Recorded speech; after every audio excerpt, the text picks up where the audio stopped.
Hello दोस्तों, आप सबका हमारे चैनल में एक बार फिर से स्वागत है। दोस्तों, आज हम एक कहानी के बारे में बात करेंगे जो आगरा में रहने वाले नरेश नाम के एक व्यक्ति की कहानी है। लेकिन कहानी शुरू करने से पहले अगर आप हमारे चैनल पर नए हो तो हमारे चैनल को अभी सब्सक्राइब करो। ऐसा करने से हमारे और आपके बीच नज़दीकियाँ बढ़ जाएंगी।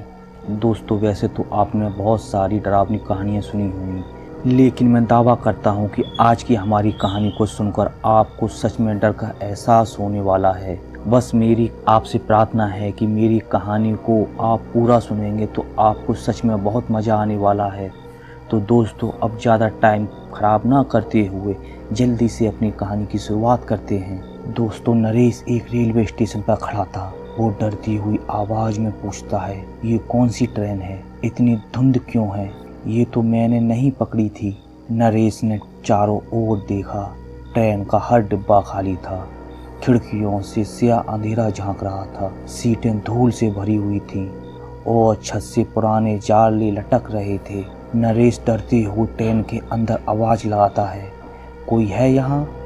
प्लीज़ कोई हो तो आवाज़ दो। तभी अचानक ट्रेन की लाइटें झपकने लगती हैं। धुंध गहरी होती गई और अचानक एक ठंडी हवा का झोंका आया। नरेश का दिल तेजी से धड़कने लगा और अब एक अजीब सी फुसफुसाहट चारों ओर गूंजने लगी थी। तभी एक अदृश्य चीज से उसे आवाज सुनाई देती है, तुम गलत जगह आ गए हो।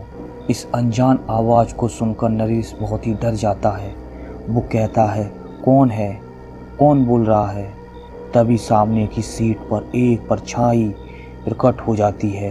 परछाई बहुत ही धीमी और भयानक आवाज़ में नरेश से कहती है, ये ट्रेन उन लोगों की है जो कभी अपनी मंजिल तक नहीं पहुंच पाए।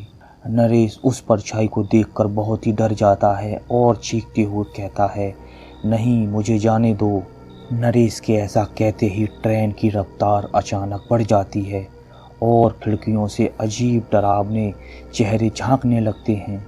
वो सभी अजीब से चेहरे एक अजीब सी आवाज़ में समूह बनाकर कहते हैं, हमें छोड़ दो, हमारी आत्माएं मुक्त कर दो। ये सब सुनकर और देखकर नरेश बहुत ही डर जाता है।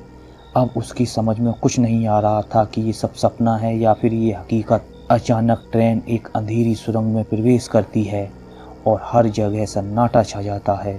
तभी ट्रेन अचानक अंधेरी सुरंग में जाकर धीरे धीरे रुक जाती है और ट्रेन के दरवाजे खुद ब खुद खुल जाते हैं। नरेश हिम्मत जुटाकर उतरता है।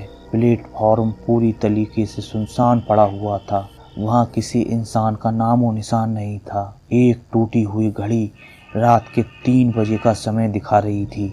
अब नरेश की सांसों में भारीपन था और वो मन ही मन कह रहा था कि अब मैं बच गया।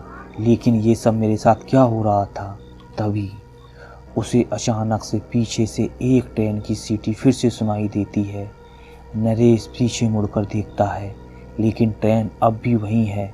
उसमें से धुंध बाहर निकलती है और वो परछाई उसे फिर से दिखाई देती है।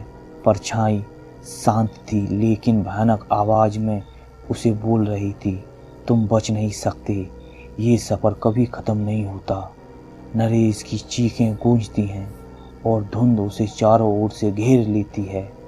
अंधेरा छा जाता है। ट्रेन की सीटी की आवाज़ धीरे धीरे गायब हो जाती है और अब ना तो वहाँ कोई प्लेटफार्म था, ना ही वहाँ कोई ट्रेन थी और ना ही अब वहाँ पे नरेश था। अब ये जगह पूरी तरीके से वीरान और सुनसान थी। तो दोस्तों, अगर आप अगली बार किसी ट्रेन में अकेले सफ़र करें तो सोच लें कहीं वो ट्रेन भी भूतिया तो नहीं। दोस्तों, अगर आपको ये डरावना सफ़र पसंद आया हो तो वीडियो को लाइक करो, चैनल को सब्सक्राइब करना मत भूलना और कमेंट में बताना अगली बार आप किस भूतिया जगह पर जाना पसंद करोगे। तो हम फिर मिलते हैं अपने अगले वीडियो में एक नई कहानी और एक नए रहस्य के साथ। तब तक के लिए बाय बाय।